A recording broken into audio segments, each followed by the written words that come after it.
Sebuah WA dari Menteri Sekretaris Negara kemarin malam mengagetkan saya. Waktu hanya diberikan sangat sempit. Dalam 2,5 jam harus sudah tiba di Istana Bogor. Ditunggu kehadiran Bosman jam 10 malam tepat. Inilah undangan untuk pertemuan penting dengan beberapa petinggi negara lainnya. Demikian info singkat setelah berbicara melalui telepon dengan beliau Pak Menteri menindaklanjuti info dari WA tadi. Tanpa pikir panjang saya langsung berangkat dengan membawa alat tulis, baju batik yang digantung di kursi belakang mobil, di mana saya kepikiran untuk nanti saja dipakainya ketika tiba di Istana Bogor. Dalam perjalanan di mana agak gerimis malam tadi, kecepatan mobil di jalan tol Jagorawi tidak berani saya gaspol. Kepala saya terus bekerja. Kenapa saya dipanggil? Kenapa sekarang? Siapa yang hadir di sana? Apa yang harus saya persiapkan? Saya mencoba menganalisa, apa karena cadangan kas di Bank Indonesia menipis hingga waktu bertahan hanya beberapa bulan lagi? Lalu, apa hubungannya dengan saya? Apa cadangan devisa Indonesia menurun drastis karena ekspor yang menurun tajam? Lalu apa yang saya bisa lakukan? Apakah nggak ada pinjaman lagi karena dunia lagi susah semua? Bahkan IMF pun tidak ada dana yang tersedia, di mana Indonesia sudah masuk negara menengah atas sehingga diharapkan bisa berjuang sendiri, sehingga Indonesia saat ini memerlukan solusi alternatif. Apa ada signal bahwa Amerika menang perang sehingga memerlukan kebijakan bagaimana menghadapi Trump yang ambisius untuk menjadi sheriff dunia? Lalu saya harus bagaimana? Pikiran saya yang liar ke sana kemari tanpa terasa membawa ke ujung jalan tol keluar di dekat terminal Baranang Siang, Bogor. Belok kanan dan tidak lama kemudian kurang dari 5 menit sudah sampai gerbang Istana Bogor yang malam itu cukup lengang suasananya. Namun protokol keamanan di depan gerbang ternyata ketat sekali. Kendaraan saya berhenti tepat di depan gerbang. Jendela kaca mobil saya turunkan perlahan. 2 orang menghormat dan membungkuk menanyakan identitas saya yang dicocokkan dengan data di map seorang perwira di belakangnya. Mardi Guowi ya Pak, katanya sopan. Yang dilanjutkan, silakan parkir di sisi kiri, nanti Bapak akan kami kawal ke dalamnya. Saya melihat jam dan jam menunjukkan jam 9.40 malam. Alhamdulillah tepat waktu. Sambil memarkirkan mobil, saya ganti pakaian batik dan mengambil map kulit, buku catatan favorit saya. Kendaraan listrik Golf menanti saya dan saya pun duduk di samping pengemudi yang kemudian berjalan cukup kencang ke arah pepohonan. Sisi kanan berbelok sedikit, kemudian dari kejauhan gedung megah walaupun agak tua terlihat anggun ketika diberikan sorot lampu menyinari sekeliling gedung tersebut.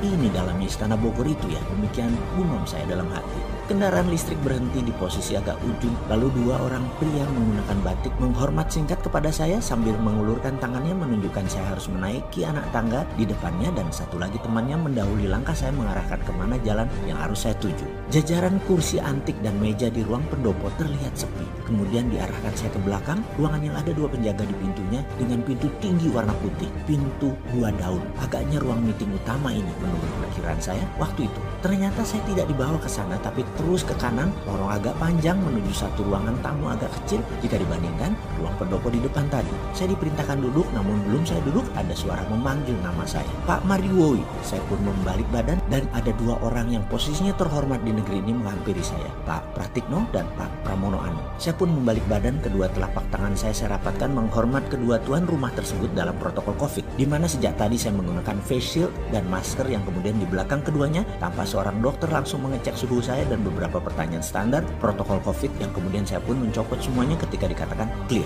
Masker dan face shield saya lepas. Kemudian Pak Pratikno dengan santun berkata, terima kasih, pesan saya dijawab cepat dengan kehadiran Pak Mardigu di sini. Yang saya jawab cepat sambil setengah menunduk. Oh nggih, siap Pak Menteri. Oh iya maaf, ada apa ya? Kok orang seperti saya yang jauh dari kepantasan diperintah datang ke Istana Bogor? Pertanyaan saya tidak dijawab oleh Pak Pratikno, juga tidak dijawab oleh Pak Pramono Anung. Lalu Pak Pramono Anung berkata dengan perlahan, nanti di dalam saja semua penjelasannya. Sambil dirinya memerintahkan saya mengikuti dirinya berjalan. Silakan Pak Mardigu, katanya sambil berjalan, yang saya ikuti dengan segera. Kemudian kami berjalan ke arah ruangan yang tadi saya lewati dan kali ini pintu telah separuh terbuka. Pak Pratikno mendahului masuk dan saya pun mengikutinya. Jreng! Kehadiran kami menjadi perhatian beberapa pejabat yang duduk di meja meeting panjang, di mana posisi ujungnya ada Pak Presiden Jokowi, di kiri kanannya ada Panglima TNI, ada Kapolri, Ketua DPR, Ketua MPR, Gubernur Bank Indonesia, Ketua BPK, yang kemudian kami saling salam ala protokol COVID dan mereka pun mempersilahkan saya duduk di samping Pak Pratikno. Kami bersepuluh, di mana kemudian Pak Presiden memerintahkan yang lain kecuali yang berada di meja meeting ini untuk keluar ruangan. Semua ini membuat saya tegang sekali karena tidak tahu apa yang akan terjadi.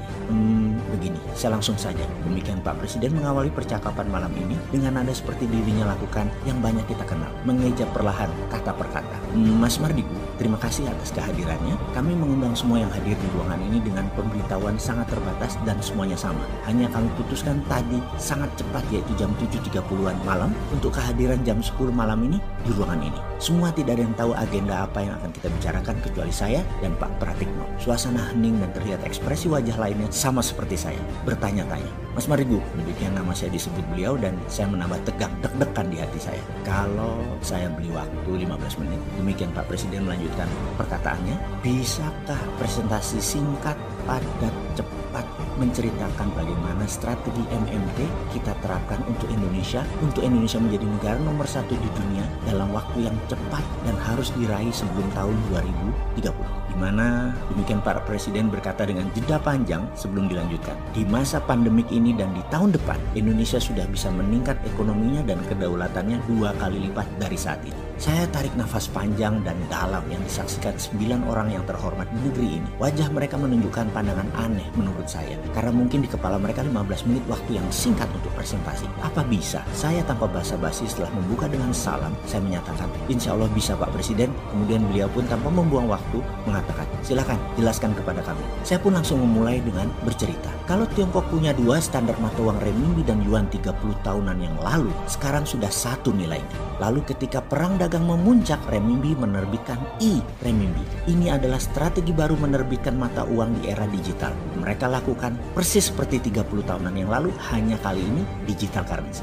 Jadi saya usulkan ada baiknya Indonesia membuat e-rupiah atau e-rupiah yang berbasis blockchain dengan underlying proyek nasional produktif. Sekali lagi, penekanannya adalah proyek nasional produktif, yaitu faktor produksi untuk ekspor berbahan baku lokal, kemudian proyek produksi pengganti impor, kemudian proyek produksi pemenuhan kebutuhan nasional termasuk pangan dan kesehatan, kemudian proyek produksi penunjang pertumbuhan nasional seperti infrastruktur dinamis lainnya termasuk kawasan ekonomi khusus bebas pajak minimum 10 tahun. E-rupiah ketika diterbitkan dengan Trusted Open Ledger ini akan mudah mengontrol peredaran digital currency rupiah tersebut sehingga menariknya kembali dari peredaran untuk kendali inflasi menjadi mudah. Sarananya, saya punya program blockchain sudah jadi sejak 2 tahun yang lalu untuk dashboard pemerintah dan kendali sistem distribusi digital currency rupiah yang akan saya berikan ke negara. Dan sebaiknya dibuatkan lembaga khusus untuk hal ini yaitu SKK Satuan Kerja Khusus Keuangan selama proyek ini berjalan yaitu 10 tahun.